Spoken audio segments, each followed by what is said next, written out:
Well, the recent announcement that has been made in Israel with regards to what's next for Gaza has seen a lot of response coming in from the international community. How exactly does Israel essentially plan to take this forward? Joining us in our studios today is Israeli Ambassador Reuven Azar. Thank you very much, sir, for being in our studios once again.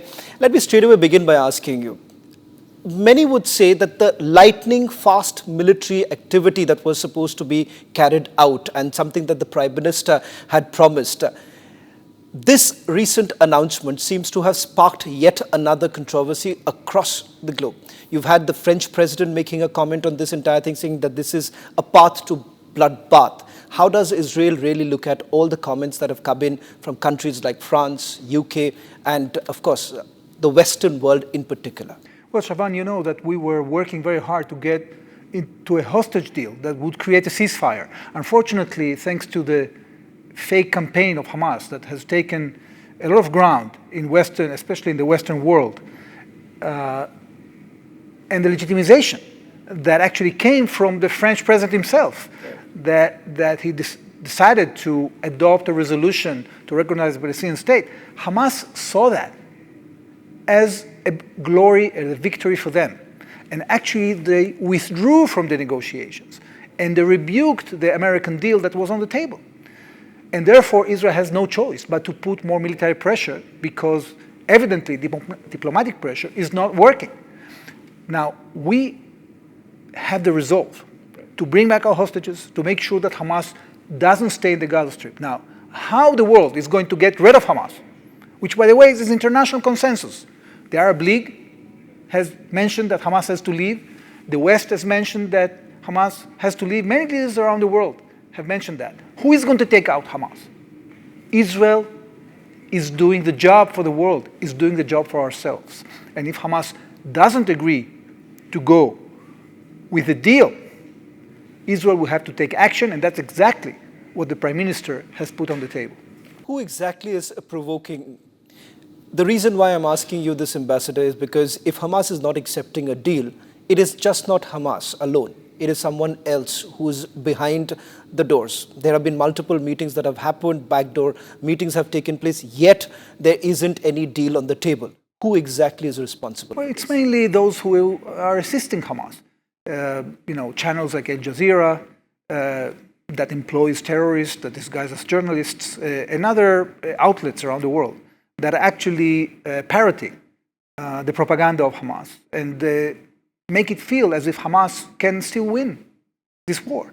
Hamas has been defeated. The only thing that has to happen in order for them not only to release our hostages, to release the Palestinian people from their bondage, is that they finally adopt a decision to renounce power in the Gaza Strip. This is what has to happen. And those who are trying to help Hamas or trying to discourage Israel from doing this are actually prolonging this war. This war can end today.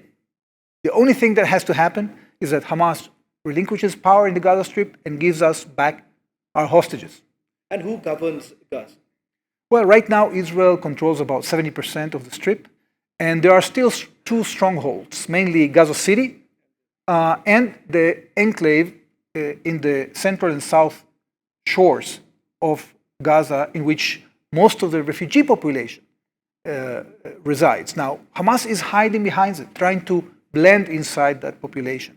They are trying to create a situation in which, at the end of the day, Israel will withdraw and they will be able to get back to our borders, to terrorize again, to do another 7th of October, to rearm and regroup. We're not going to agree to that. Is there a deadline? The reason why I'm asking you this is because your finance minister has called on the Prime Minister to reconvene the Security Cabinet. And he says he's pledged to go for a sharp and a clear path, which is an indication that perhaps in Israel at this point in time, there is a section which wants an immediate result and perhaps a much more focused laser approach and perhaps a plan in place. Does Prime Minister Benjamin Netanyahu has a plan? Is there an end game? He just mentioned his plan about a day and a half ago when he clearly said that beyond these 2 points that I've mentioned, the release of the hostages and the renouncing power in the Gaza Strip, we have, by Hamas, we have to actually create a demilitarized zone in the Gaza Strip, and we have to cooperate with the international community, with the Americans, with the Arabs, to have Palestinian self-rule that will not seek our destruction. That Palestinian self-rule, in the first phase, will be in charge of civilian control. Israel will maintain overriding security control to make sure that Hamas doesn't come back. And this is the plan for the near future. There is no sharp and fast solution. Gaza is a big city. It has a lot of buildings. It has a lot of underground infrastructure. Israel will have to take it very cautiously. First of all, we have to make sure that the Palestinian population there will leave, so we can do the operation without hurting civilians as much as we can. So this might take a long time, and we have to be persistent. We cannot rush and allow ourselves fall in the trap, neither us nor the world, fall in the trap of the Gaza Strip falling in the hands of Hamas again. Ambassador, I'm asking you this question because you're also a military person and someone who has been in the military. What are the challenges right now combating the threats really emanating from the Hamas? Because many believed that since this has been a prolonged offensive, by now you may have already neutralized large part of the Hamas's leadership.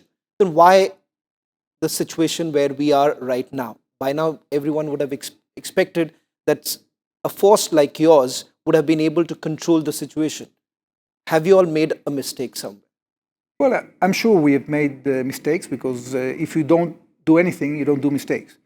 And this landscape of the Gaza Strip, which is very dense, you have a combination of a very dense population, a very dense building, and also hundreds of kilometers of underground tunnels, has created a lot of difficulty tactically.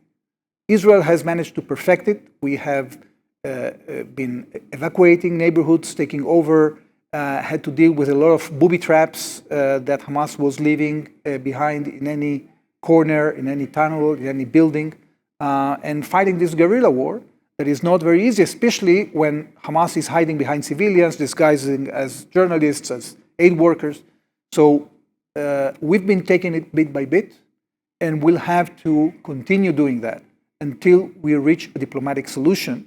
And if we don't reach a diplomatic solution, eventually Israel will have to take the entire strip under its control. Are they willing to come on the negotiating table? Well, there are some negotiations taking place here and there. I think that they made a huge mistake by rebuking the American proposition. I think that this confidence that they get... the Iranians behind it? Well, the Iranians have been supporting Hamas for the last 30 years. This is no surprise that the Iranians are behind Hamas. This is not news. There was a time in which the Iranians were trying to deny that they are helping them, but that's no longer the case. Everybody knows what Iran has caused in terms of transferring of weapons, as military assistance, economic assistance, training, methodology, technology. They did that. We already, as you mentioned, defeated the military capabilities of Hamas in the sense that they don't have enough rockets anymore, they don't have factories, their regiments and battalions are defeated, but they are still blending into the population, still hiding in tunnels, and refusing to accept their defeat. And therefore, in order to have a new order in the Gaza Strip, which the entire international community is interested in, we need them to leave. There were some reports, Ambassador, suggesting that they have been able to regroup. There are certain military equipments or weapons that have already been supplied. Is there any credibility to such reports suggesting that they have been able to regroup or they have been able to perhaps improve their condition from where they were and perhaps being able to give some sort of a fight to the military? Well, they are giving a fight, but it's mainly guerrilla warfare. It's not like the organized army they had in the past. There are conjunctural attempts in different neighborhoods to act against our forces, but they are not actually confronting our forces anymore. Okay, so the situation is pretty clear in terms of where the advantage is militarily. We can continue this. We would like to stop. We prefer to stop.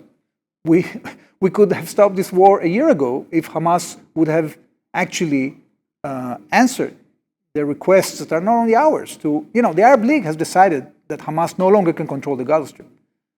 Even those European countries that have been criticizing us are saying the same. But who's going to do the job? Does the two-nation theory ever exist now? Do you believe that's a proposition? Which theory? The two-nation theory. Do you think that is still acceptable? We support Palestinian self-rule. We just don't want a Palestinian self-rule that threatens us. And the challenge has been, Shawan, that for years, not only Hamas, but also other organizations have invested more in trying to destroy us than in trying to establish a Palestinian state. And that's the only reason there is no Palestinian state, because we have offered time and again the Palestinians a state for their own. And they have basically thrown it out of the window because they are not interested in a state. They want to erase Jewish presence from the land. This is what they want. And it took us several decades to get to peace agreements with Arab countries that were trying to exterminate us. And we hope that sooner or later the Palestinians will understand that if they continue trying to exterminate the state of Israel, they won't have a future. I remember asking you this last time in terms of the support coming in from the Arab countries, something that Israel has worked very, very closely, lauded by several countries. What's the landscape like right now in terms of the support that you're getting in from those countries? And do you believe that you can work it around with them for an everlasting peace? Is that possible in that region? We believe it is possible. We know that we have common interests. We know that the majority of the Arab countries don't want Hamas to rule the Gaza Strip. They are against them. They are against the Muslim Brotherhood. They are, of course, critical of us. They want us to finish this as soon as possible.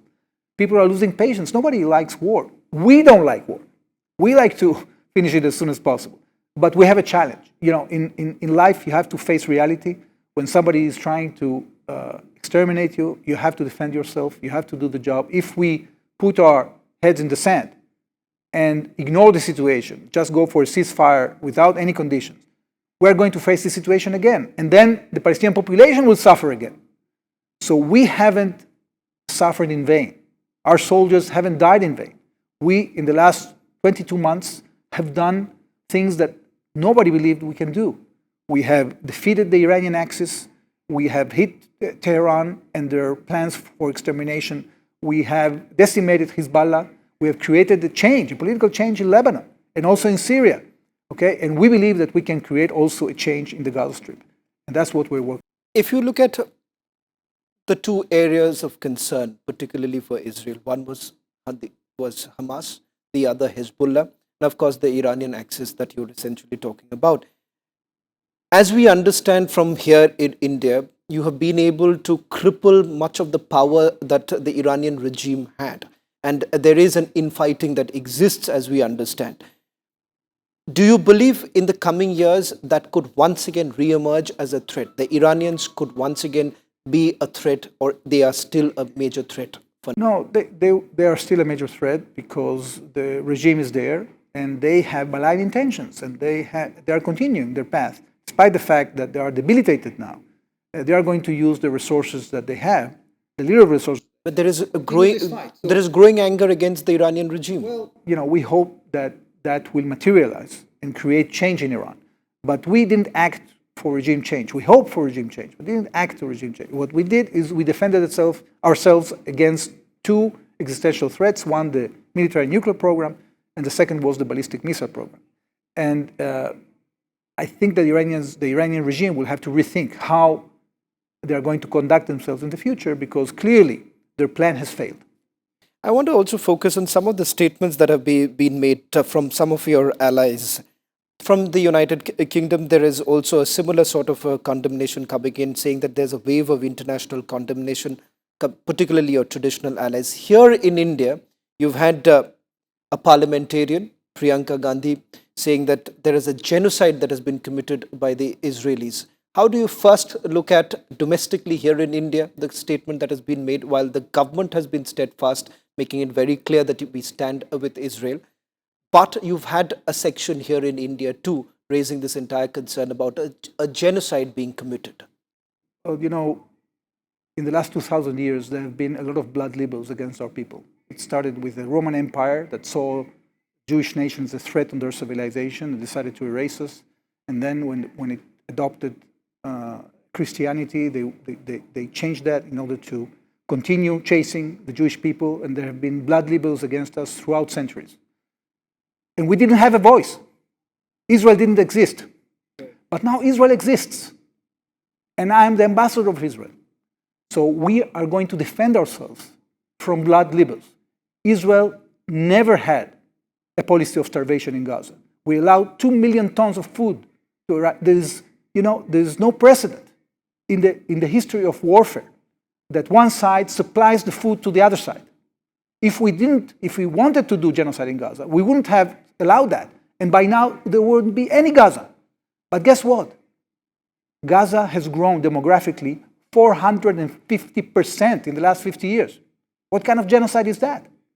And therefore, when people use these terms, not only that they distort reality, they are promoting a blood libel against our people, and we are not going to remain silent in face of that.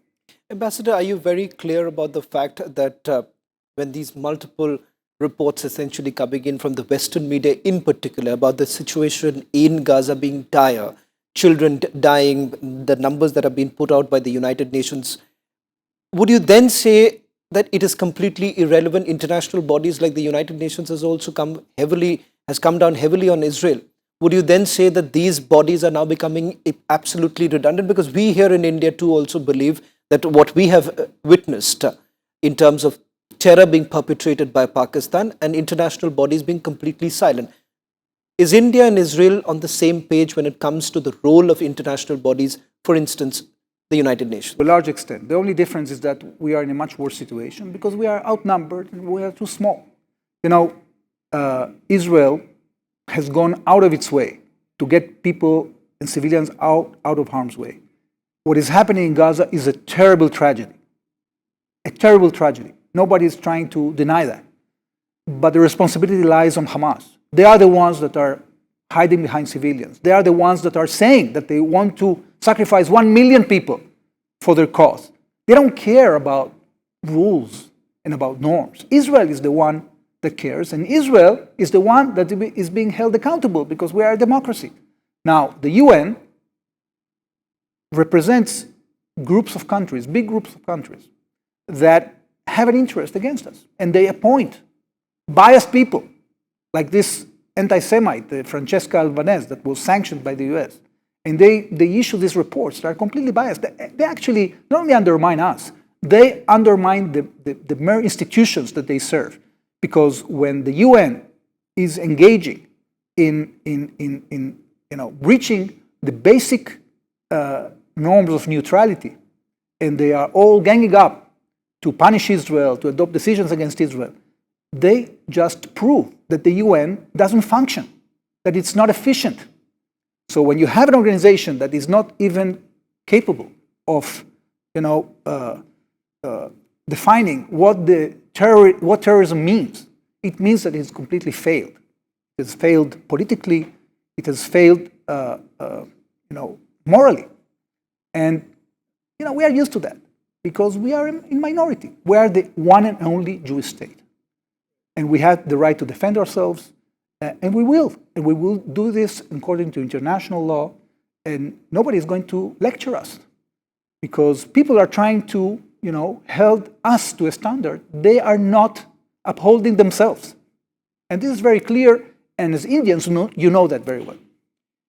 I want to just shift focus a little bit because we're perhaps speaking after a long time, and particularly Operation Sindoor, post-Operation Sindoor, this is our first conversation. So I want to ask you, Ambassador, a lot has been spoken about the Israeli role during Operation Sindoor, something that has been acknowledged back home. I want to ask you, the defense partnership that we witnessed during Operation Sindoor was stellar, and it has seen effective results on the ground. How do you really see the partnership really growing from here? And do you believe that Operation Sindoor is a classic example of how both the countries have come together and they've actually been able to perform very well? We are going to go from strength to strength because we trust each other and because we are developing together the capabilities to challenge these threats and to deal with them successfully. I'm not going to go beyond. The people that deal with that have a great responsibility, and they are actually performing in a stupend way. Do you believe that the collaboration is only going to escalate from here, in the sense that there is going to be more enhanced cooperation on various fields, for instance, intelligence, to the fact that multiple military operations? Do we see more of a role that Israel is going to play? Sure, and I know that we not only share interests, we share values. We are democracies that are being attacked. They are trying to change the rules of the game in order to try to thwart us. But I think that we are going to overcome that together. One other major concern has been what happened in the United States of America in the last few days. The presence of Field Marshal Asim Munir there, the statement that he's actually made, and multiple reports that have emerged where he's basically threatened, saying that if we go down, we're going to take everyone down. Keeping that in mind, it's a volatile situation that we are witnessing. And the fact that the United States of America, the role that they're essentially playing here domestically, we feel that you are playing with fire. How do you really look at this, and how exactly is Israel really looking at the current developing situation, particularly Pakistan, United States of America, and India? I'm sure that eventually the United States and India will find their way to sort out these issues. I think that nobody hesitates, or nobody has a doubt that at the end of the day, what keeps us together in terms of values is going to prevail. And there might be, temporary issues you have to sort out. I'm not in the woods of that. I'm an Israeli. I'm not an American. I'm not an Indian. So I think that these are the things that you're going to have to deal with. And there is a struggle today in the world. The order is changing, and parties are doing what they can in order to, find the right place in this setup. And I'm optimistic that this can be overcome. We've seen one final question I want to take from you is that we've seen the response that has come in, particularly from Pakistan and a few other editorials that have been published, with a delegation from India actually going to Israel. This has been vastly criticized by saying that this is a PR mechanism. Pakistan particularly has put out an editorial that we've just seen a while ago. How do you really look at this entire labeling that Pakistan has constantly done, looking at the growing relationship between India and Israel? It's part of reality, really. There are a lot of PR campaigns going on around the world to try to isolate us. The fact that the delegation goes to Israel, comes back to Israel, or goes to another place, it's not a significant issue. I don't think we should take that very seriously. Well, thank you very much, Ambassador, for joining us on this broadcast and putting your views very clearly.